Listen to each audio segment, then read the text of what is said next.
back, guys. This is Acidic Roots. So we're in part 2 of Mystic Quest. As you can see, it's kind of icy and snowy out, but this is actually a water world. But as of right now, the evil plaguing the land has forced us into a land of ice. So Phoebe is with us. That was the party member we got at the end of part 1, and we've got to set some things back in place here. So the thing, and something to notice, is the fact that there is an inn now and a shop. At least you can buy bombs at this particular point. So as time goes on, we're going to start seeing more of those things. But it costs 95 GP at this point to be able to stay at an inn. So that's the thing, if you're only getting like 6 or 8 GP per battle, I mean, obviously, I'm thinking that the game actually still wants you to make the journey back to, you know, Level Forest, and I think Foresta is the name of that town, but it's just a matter of convenience. It's kind of like, you know, for me, I have to make the decision when I want Red Bull, so whether or not it's just simpler to get it at a gas station and pay more for it, or just to go to Walmart and get the better price. So kind of the air of convenience, they trap you into doing that. It's funny that that makes its way even in video games. Well, that's what's clever about Final Fantasy. I mean, obviously you do have to do some errands, pick up some gear and supplies and that sort of stuff. I don't remember if tents are in this game, but I do know that at least, you know, the healing items, the cure, the heal, the potions, that sort of stuff at least makes its way there. So you can basically save at any point in the game that you want to, so I don't know if it's necessary. Really, I've found myself needing more of the actual abilities. I mean, I'm not quite at the point where I'm scouring the entire dungeons, because that would be hella fighting that you'd have to do, but I am going to have to probably do some off-camera type stuff, which I'm kind of starting to have to do now. I mean, originally when I first started this, I was going to show off the battlefields, but most of the enemies that you encounter in the battlefields you're going to see in the dungeons that are coming up, so that's why I didn't. But I did get them to about 3, just in case I did want to film them, so. But yeah, there's a shit ton of battlefields. You can see 4 just right there, so.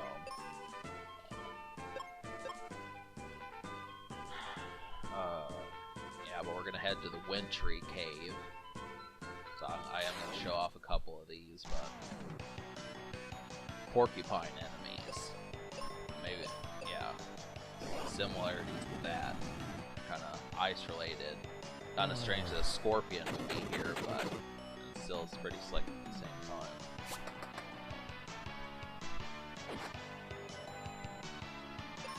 Of course, you know, the memories that I particularly have with this game don't stretch that far, because once again, we're talking, you know, over 3 or 4, I mean, it's been longer than Acidic Roots has been around since I've messed with this game, so the whole thing there is, you know, we're talking easily early 2015, 2014, in some cases 2013, even 2012, I mean, you know, the memories with that particular game, I mean, it just feels good to actually talk about a few things that are just not in proximity to having started since I started Acidic Roots, but this is kind of off and on. This is one of those games that I do remember, you know, from being 24, 25 and stuff, that was actually worth the time of doing, but so pretty much just drinking hella Coke, you know. Pretty similar, just you know, the way Jim Carrey and Jeff Daniels were in Dumb and Dumber, minus the traveling the country just to, you know, deliver a suitcase, but you get the idea. It's stupid stuff. Whole damn thing. I don't argue with it. I don't complain about it. I don't fight it, most importantly.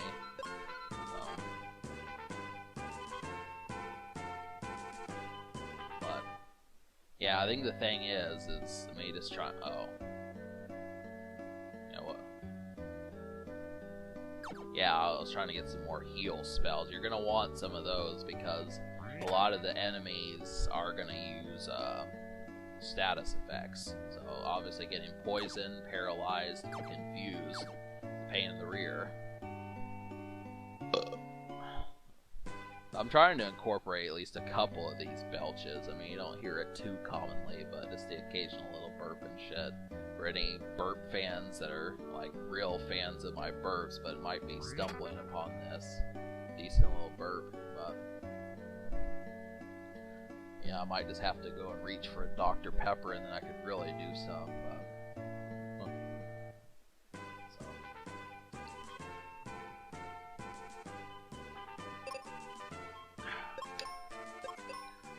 Raspberry lemonade. Kind of tasty, kind of pungent. Good word right there. Yeah, so obviously, if you're really looking to spend time here, I tried to nix as much of the fighting to not make this like a 2-hour-long video, but you could easily spend 90 minutes, you know, a movie length in here, just in these couple dungeons in the ice world. That's the thing, so I did kind of nix a good portion of it, but I mean, a lot of it's gonna be shown. So, but obviously, it seems like I'm relying on Phoebe, but I mean, the thing about it is the computer is not too daft. I mean, the only thing it really does is it just heals you maybe when you're already in the process of healing yourself. But other than that, it knows the attacks to use. I mean, that's the thing. Phoebe has Thunder, which is really good against a lot of these folks. And then also has Fire, which should be good in an Ice Palace and that sort of thing. So, but the thing is she uses magic pretty quickly, so you're going to see that wear out. I mean, they do have limitations towards it. So obviously, you know, by the time you get to the boss of this place, you know, if it's on auto, she may have used all the, you know, magic attacks that could be used for that. So I tried putting it on manual, but I just found it's just simpler to let the computer do some of the work. It honestly feels like it's kind of like a co-op thing when you only have to take care of half the fighting. So it's too bad that you couldn't make this like a 2-player game or something. That'd be interesting just to have player 2 kind of figure out what to do. I mean, most RPGs are not 2-player games though, and it's just not. I mean, maybe Secret of Mana, but other than maybe that game, I can't think of too many. But, yeah, so there's a little trap. We fall flat on our face, but we get a new ability. So, Cat Claw. That means you can climb the kind of awkward looking, the stair step looking pieces of ice, but you still have to figure out the dungeon, so that's the thing.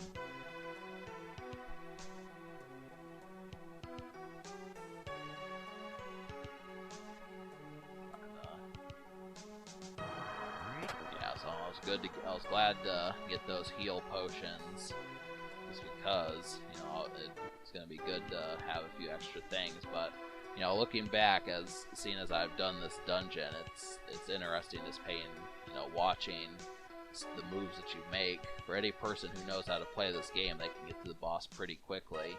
Maybe only about 10 or 11 fights that you have to do, but I mean, the exploration is kind of a part of the process.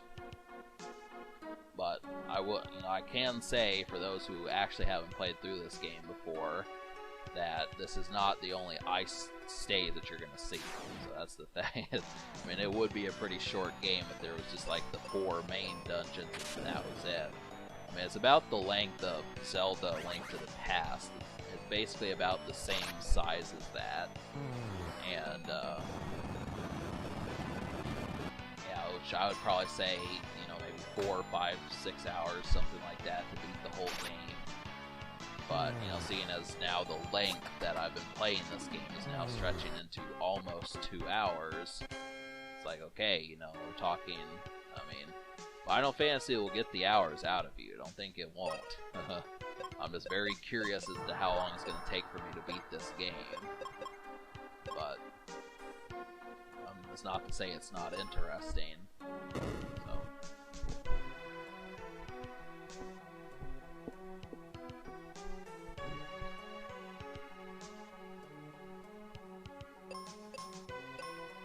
I've been eating Slim Jims again.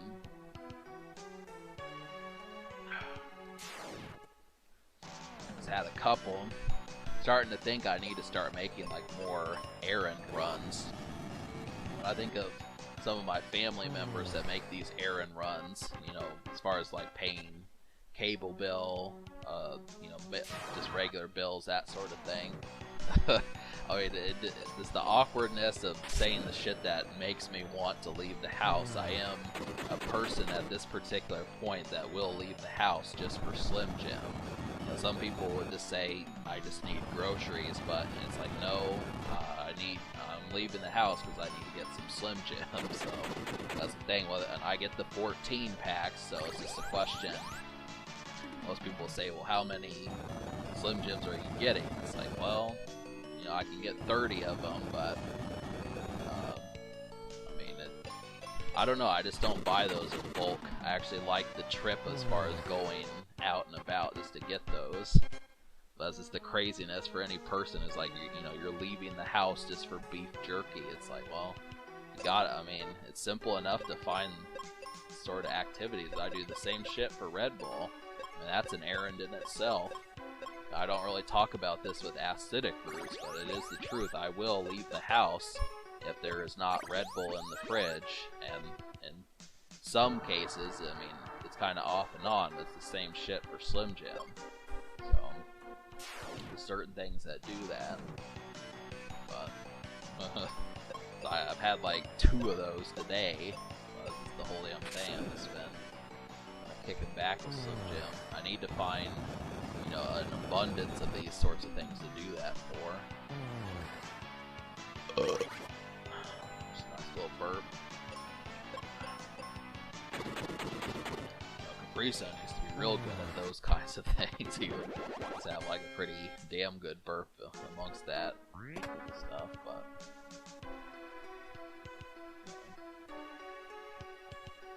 But as you can see, I'm going in the wrong direction, so that's kind of the problem right now. And I was a little bit lost. So, and this is the thing, I mean, we're getting close to the point where I cut some of the footage just because it would have wound up being about an hour long if I had kept some of the footage, but I basically got to a certain point and then just said I wanted to heal. But then if you leave the dungeon, all the monsters come back. So you don't want to clear out like 70-85% of them and then go and get back to full health. No, you have to do it in one take. I mean, there's no healing and coming back, which I thought might be the case, but it isn't. The zone here, our hero zone, he kind of takes a little bit longer than normal just to level up, so it's kind of, I mean, I'm at level 9, but I should probably be at like level 12 or so. I'd make pretty short work of these enemies if that were the case, but the game really wants you to actually clear out every single one of the battlefields, which you don't actually have to do. Now, by the time I beat this game, I'm probably going to be under-leveled. I don't think I'm going to get to level 99 or something like that. I mean, I do know people like H.C. Bailey, you know, and you're talking, you know, with people like him. I mean, these guys are pros at RPGs like that, but, you know, the thing there is just for me to, I mean, usually when I beat an RPG, I just kind of make sure I don't get my ass beat, but, you know, there's just a certain finesse that goes along with it that I admit to missing. So if you want the finesse, that's obviously the thing, but I don't think I'm just gonna completely wipe out the final boss. But it is interesting to watch. I mean, I've seen it happen, so it's pretty slick. Yeah, I've watched H.C. Bailey beat Final Fantasy VI, and you know, he was attacking Kefka like 7 or 8 different times. got them so good. It's like, what the shit? I mean, how did you do that? I mean, that was the whole damn thing. Is just the ability to do that sort of thing with the game. But I mean, he basically did that with every Final Fantasy, though. So, but back to the game. I mean, these land turtles here. I tried finding some different attacks, but Zone doesn't really have you know, multi-attack for his attacks quite yet. So I do think you actually have to upgrade Fire to maybe Fire 2. I'm not sure if that happens in this game. I don't remember. I know it's in Final Fantasy VI. You have to upgrade Fire to Fire 2, Fire 3, but I don't know if that's in this game. So, same thing with Ice 2, Ice 3, some of those, Thunder, that sort of stuff. But this is, yeah, this is just me trying to figure out where to go in the dungeon. But,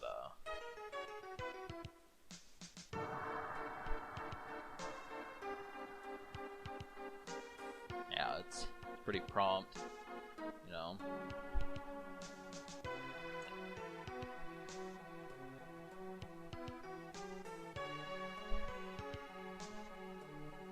Yeah, this is, I mean, this is definitely a game for anyone who is just not completely aware of how badass this game is. I mean, it can keep up with A Link to the Past. I mean, obviously, you look on YouTube now, you could probably find a good 50 or more Let's Plays or LPs of Zelda A Link to the Past. I mean, there's so many people that just get lost in translation. It feels almost mandatory for anyone who's a fan of Nintendo. At some point, you're going to have to play through that game. Could be January, could be April, could be August, could be December. I mean, at some point, you know, across your Let's Play career, this is wise to do it. But the problem with it is there's so many folks who have done it. It's just tough trying to build an audience if you don't already have it. But you know, this game is not so much like that. I mean, that's the thing. It just feels, once again, feels secondary. Kind of another game I feel like is like that is Donkey Kong Country 3. I mean, I've seen many LPs of Donkey Kong Country, but not really so many on the third one. It's kind of an awkward game. The same thing with the Final Fight series. I mean, that's kind of off and on. Other secondary Super Nintendo games. Booger Man is pretty awkward. Yoshi's Island is not a ton of people sit there and do that. Yeah, you just have to think Killer Instinct, you know, games like those. I mean, once you get past like Final Fantasy 3, Super Mario World, Donkey Kong Country, Super Mario RPG, some of those, I mean, it just kind of sums it up. But you know, don't just dare to compare, basically. Dare to be, there's like some quote like that, dare to be original, some shit like that, you know. Dare to be bold, something like that. I don't know what these refreshments or refreshers are for. It's like I got that and I was trying to figure out what it was, but it didn't really help me. So, but it's surprising because this raspberry lemonade is actually what's causing me to burp, which I didn't really think that there was sodium in it. This has 260 calories, though. A lemonade, whole damn thing. Total fat is 0 grams, though. So what the shit.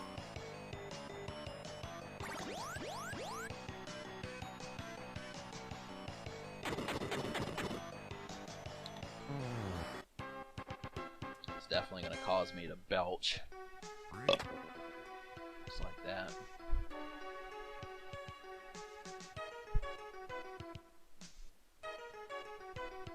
So it gets pretty tricky doing post-commentary on a 50-minute video. I mean, that's a lot of effort that you have to put forth. I mean, kind of here and there. So obviously, I'm trying to figure out as to how to get down to that squid. That yellow squid right in the middle is the boss of this particular environment. So we have to find a way to get to him. But this is a red herring, because it's not actually, this is not the room that's going to get you to them. It's kind of a taste.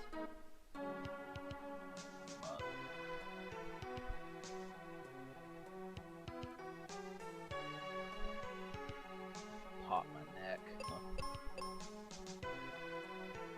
So yeah, this is the particular point where I started getting confused, so I'm thinking there's only maybe another few minutes of like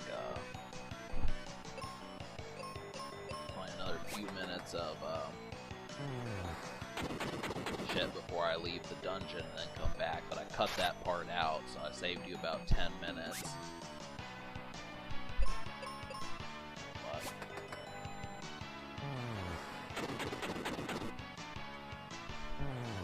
But Phoebe kicks ass. I mean, that's the thing. Phoebe is actually a useful.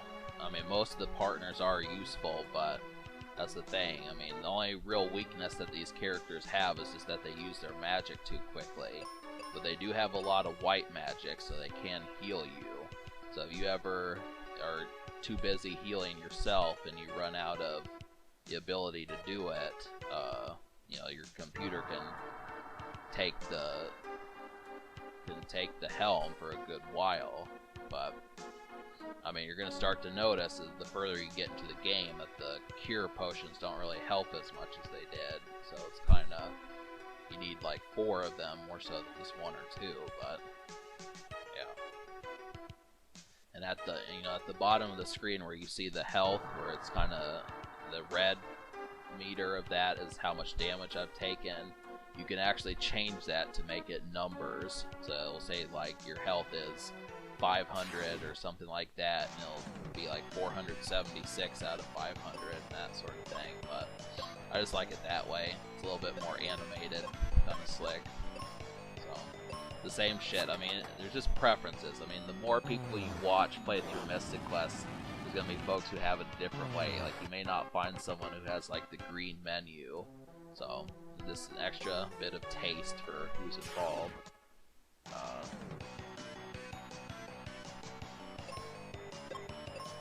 But yeah, until I really start to realize that maybe this isn't the right thing to do, my party member's probably going to be controlled by the computer. So these little centaur dudes, they can confuse people, so you want to knock them out. Phoebe's pretty good at knocking them out. The axe is good against the worms, so that'll kill them pretty quickly, but I just use bombs. I kind of use them more than I probably should have. I was spamming bombs a lot in this video just because I wanted to be able to attack, you know, multiple characters at once, even though it's kind of weak. So I think the game is obviously probably going to emphasize not to use bombs so much later on. But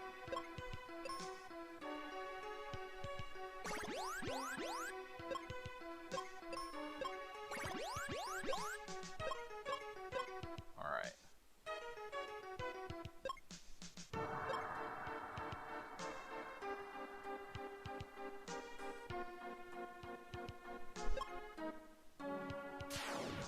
Yep, so here's where the trap falls into, but luckily we're just going to skip right past that and get right back to the same point.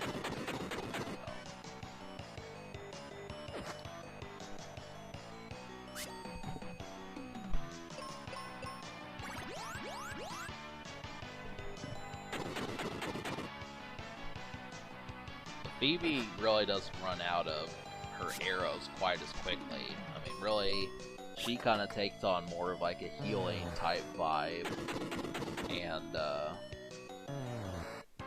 mean, as long as you just barrel through most of these enemies, most of these guys are not gonna really cause you to have to wake up and pay attention to your health. So this is mostly the boss. I'm interested in what I'm going to be dealing with in part 3. It's going to be something to know. So, I still didn't use the axe on the fucking worm. I wish I would have. Would have solved things pretty quickly.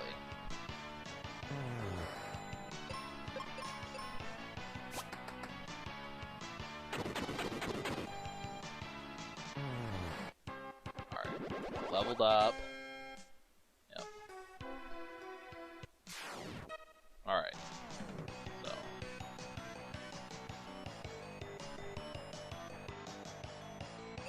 Alright, we're back. So, yeah.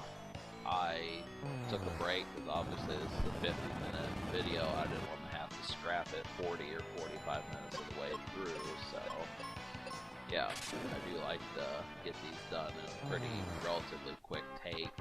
It's kind of the thing, you know, any person who's done a Let's Play on YouTube knows having to scrap a recording, you know, and then have to do it all over again, but it really shouldn't be happening too much in RPGs, though.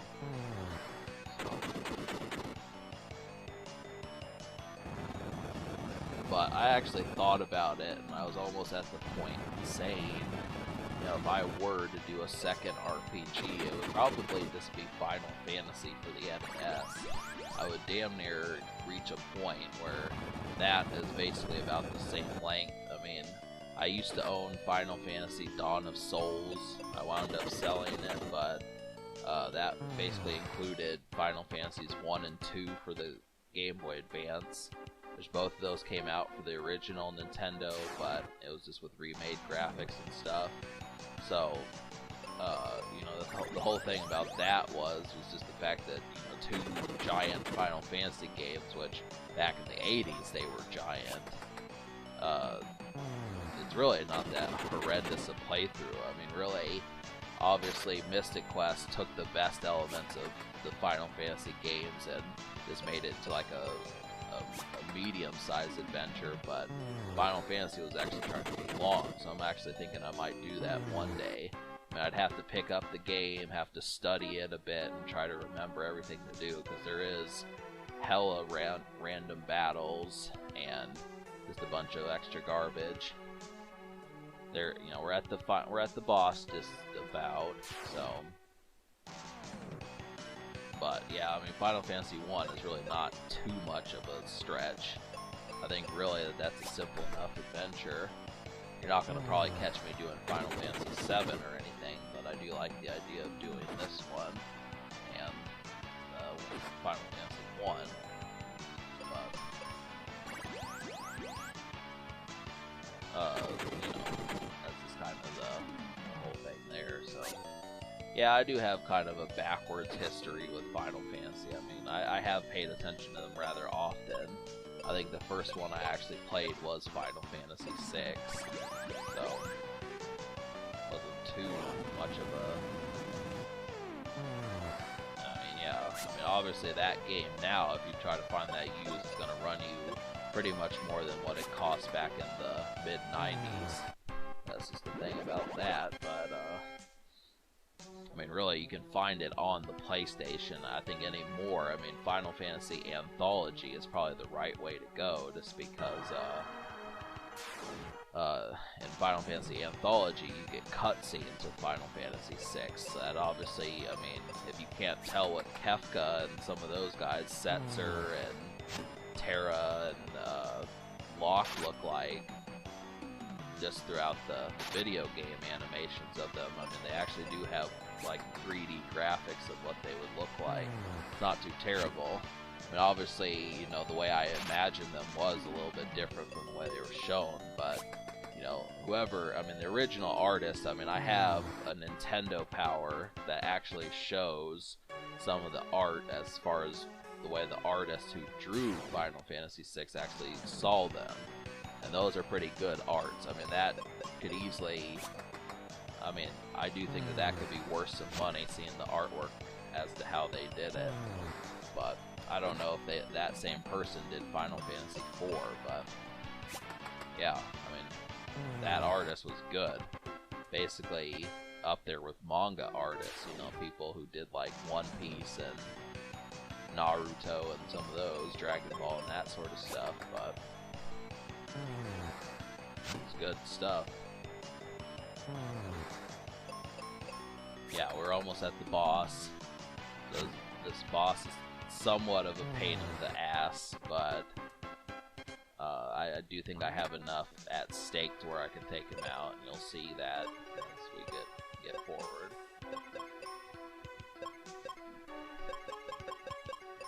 This also introduces the idea of the boss characters having henchmen. So you do have not just going to be the boss that you're just going to wail on. And by the time he actually gets started, you've already beaten him. So keep that in mind. These particular little tiki-looking bird things. Shout out to the Newman Tiki mug that I have. Remember the Newman mug? Yep, he gets a shout out. But yeah, these things can do some status effects that'll piss you off, so I just would take them out first. And I'm trying to think of like what the recommended attack would be for you know, the squid boss. Have to pay attention. Fire actually doesn't work on it like you probably think it would. I don't know if Quake does either. I mean, Phoebe winds up beating this guy before I could use Quake, so it's kind of the thing.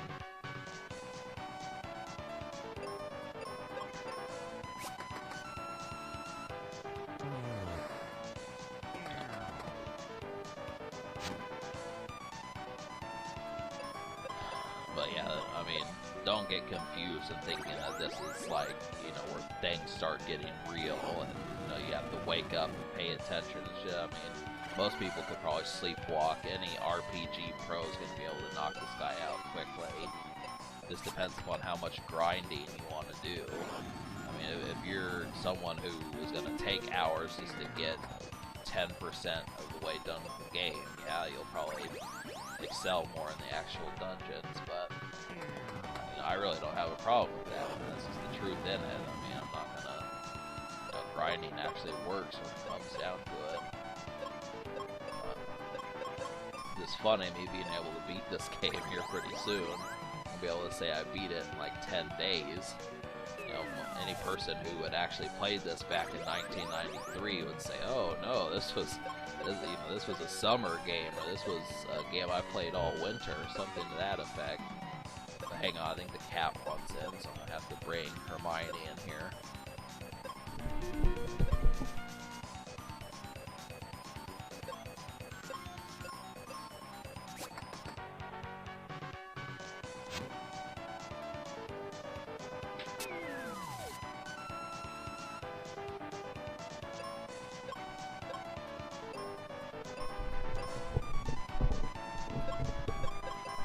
She wants somewhere, I don't know where she went, but she wanted it, so.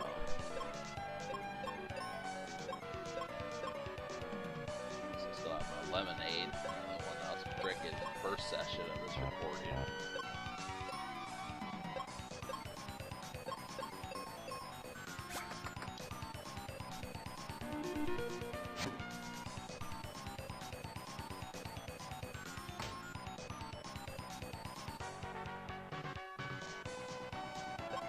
Yeah, so this is one of 3 or 4 animations of this boss, so we are getting close to its defeat.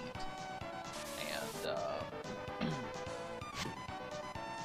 you know, sometimes the boss will have like really start pulling some pretty hefty attacks out of its ass that can wipe out both party members at once. I mean, that does happen on the occasion. I'm thinking of like the Food Baba enemy from Final Fantasy VI that did that sort of stuff.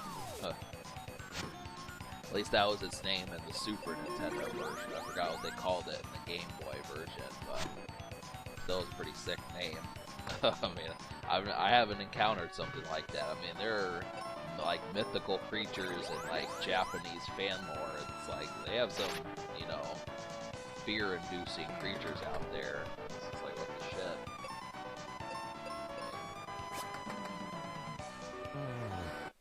Not just dragons, you know, not just shit like that. Dragons is just one thing, but can't really think of too many.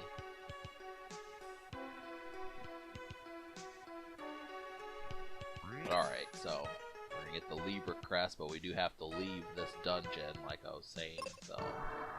But really, it's not too much of a pain for here, so. There's just another 15 minutes left, and, you know, it's gonna be a send-off to what's happening in part 3. So, what's on the road is finishing up the ice world. That's what's coming. And, see in the next of the crystals that we get. I learned that the crystal that we got in part 1 was the earth crystal. So that means we have wind and fire still yet to get. So that probably means something fire related and something air related. Should be interesting enough.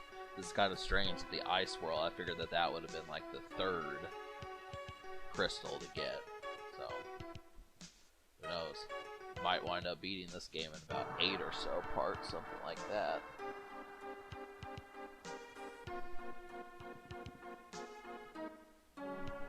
But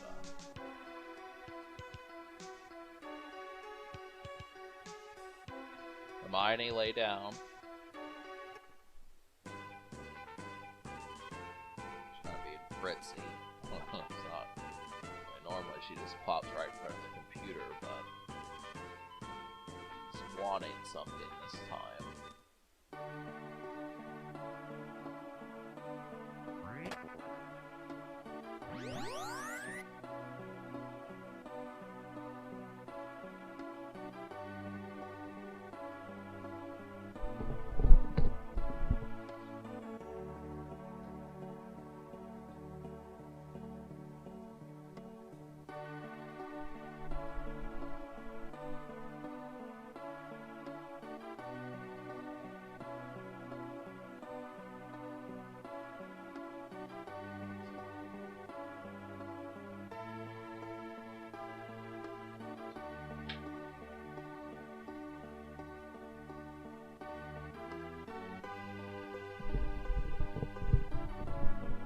So you get to take in the story while I had to take a break. We get the wake water, and so what will happen? What are we going to wind up doing? Another thing in question. I think these guys just mentioned the fact that they have to go to the ice pyramid, which is basically the truth that's on the forecast, and I guess you can figure out that that's basically what, I mean, the concept of an ice pyramid was actually pretty slick for the time. I mean, at least back in 92, there weren't too many things that had actually made an ice pyramid before, so obviously when we think of pyramids, most people probably think of, and this is not me controlling this, you know, I mean, when you get here, the computer will do that for you, but yeah, when you think of pyramids, normally it's something desert related, but not too terrible, you know. Interesting if there was like some sort of ice pharaoh or something like that. Or there's just no way you could build a pyramid in that sort of weather. You think about it, I mean, heat is one thing, so you're just gonna sweat, but cold, you wind up getting blisters and hypothermia. So, yeah. I'm taking all the precautions just to make sure. I was under the impression when I did this that I was going to wind up getting to the ice pyramid in this episode, but we don't quite get there just yet. There's a few more tricks that we're going to do. So basically, in the next part 3, there's going to be a appetizer and then of course the main course. So as far as how, depending upon how far I get, I might show what's after the ice pyramid, but I'm thinking that that's probably going to be what takes up part 3. This also introduces puzzles, and they do kind of trick me up in this episode. So, but you gotta understand that if you screw up pushing these ice blocks, you do have to exit the dungeon and fight all the monsters again. So the idea is to pay attention to it, and I mean, obviously I would just recommend watching the walkthrough, but if you actually want to experience that for yourself, you can just skip over it, but that's the thing there. So yeah, in other words, this was basically a blind run. I was just kind of thinking it shouldn't be that difficult to figure out, but I probably would have gotten further in this part if I would have watched ahead of time.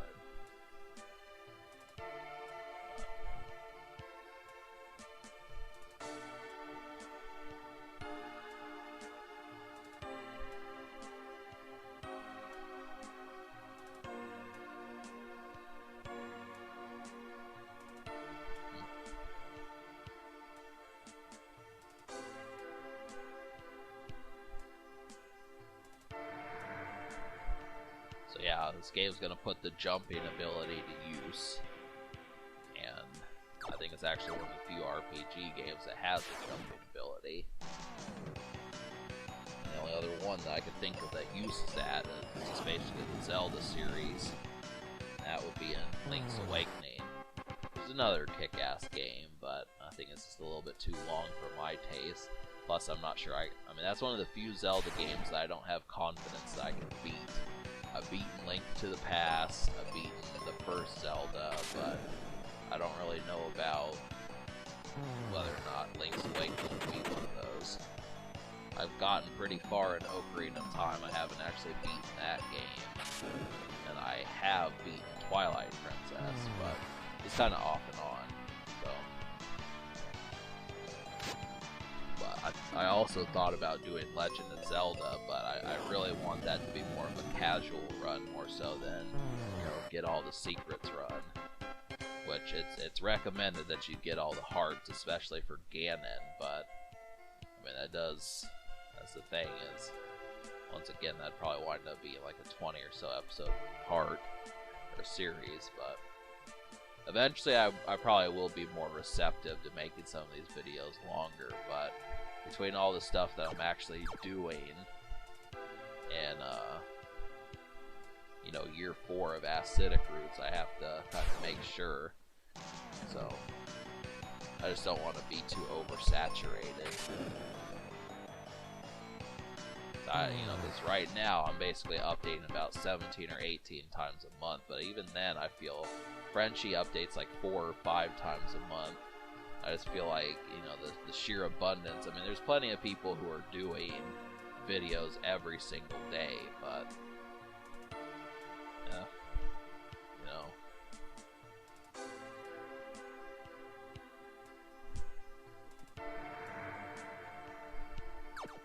And of course, I missed the idea of just using that staircase right beneath me there, but probably would have saved some time. So.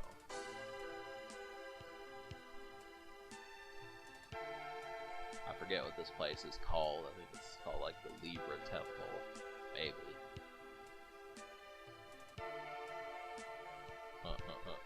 Shout out to Libras out there. You know, obviously that's a pretty cool sign.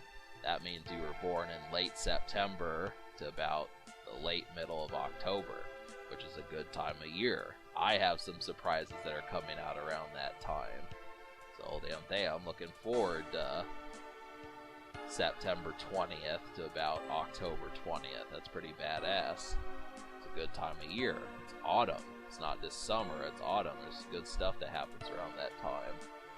I mean, you have basically the Halloween atmosphere, the good candy like Reese's Cups, you know, Taco Bell and Burger King do some pretty slick stuff, and yeah, there's just good food to be had.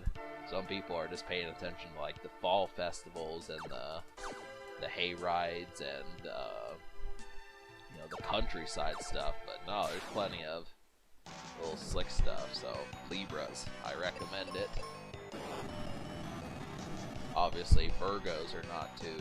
They have a pretty good time of year also. So that's 2 shout-outs right there from Acidic Roots, me endorsing Libras and Virgos. Of course, Scorpio is the pretty cool sign. You get the idea. I mean, I haven't shouted out my sign. I'm not any of those 3, but damn thing.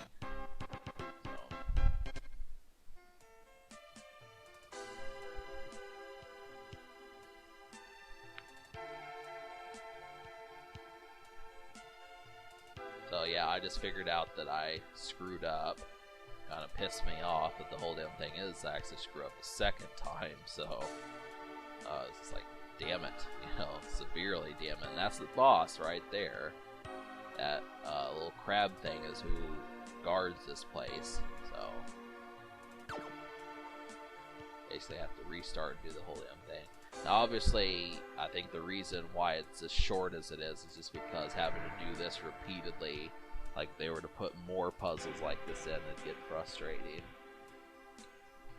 Especially due to the fact that there wasn't internet back in 1993 and 1994. So I'm trying to find any path I can take to avoid having to restart the temple, but to no avail.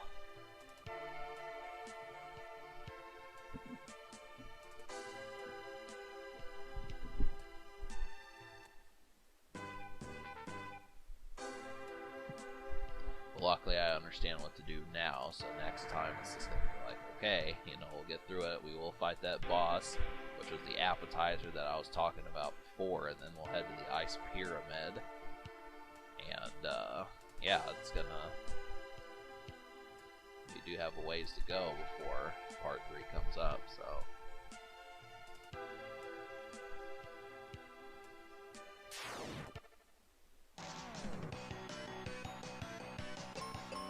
These guys are pretty tough, these desert hags. And they have like a recoil attack. They kind of counter attack when you use certain attacks, so something to pay attention to. Most of the time Phoebe wipes them out, but it's an extra thing to know.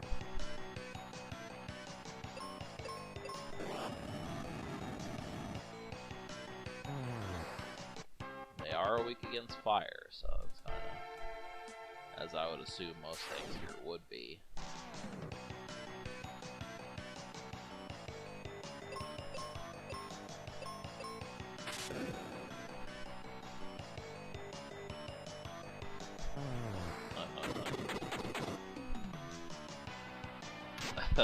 It's kind of annoying being right on the cusp of, you know, just getting to that boss. I know I probably could have beaten him in this episode, but it just would have wound up, if I would have shaved off maybe 3 extra minutes, and I would have had to search through the video, I probably could have shaved all that off, and then, you know, wound up, you know, just beating that dude in a good 6 or 7 minutes, something like that. Probably would have wound up being like 50 or 54 minutes, but yeah, would have been worth it. But whatever, I mean, this gives you a little bit more to digest in part 3. So that's kind of the main thing, is, like I said, it's an appetizer and then the main course, which is the ice pyramid. So who knows if I'll do that as time goes on. I mean, I'm trying to, I don't want to just do it area by area, but I do like the idea of, you know, having more than just the main event in the episodes. We got to try to get more in there, and that's exactly what I'm going to do, because, you know, once again, these are just beefed up episodes of Mystic Quest.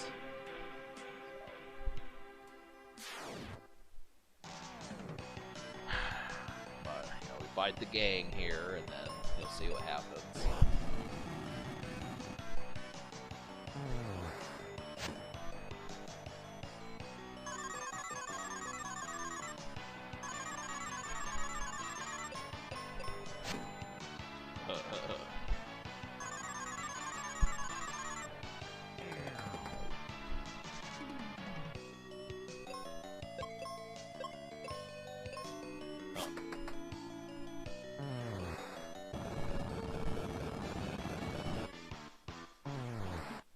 Oh yeah, we took care of them.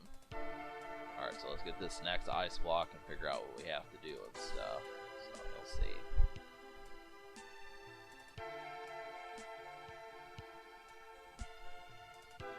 The kind of the angle of the way this dungeon is mapped out looks deceptive, and you'll see what I mean in a second, but it's me trying to figure out as far as what to do.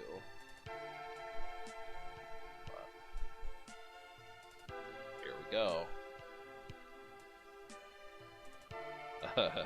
There you have it. So now we cannot move that block at all, and you'll see what happens in part 3. So appetizer, main course. Subscribe for more fun. Mess with Frenchie's channel, and have a good night.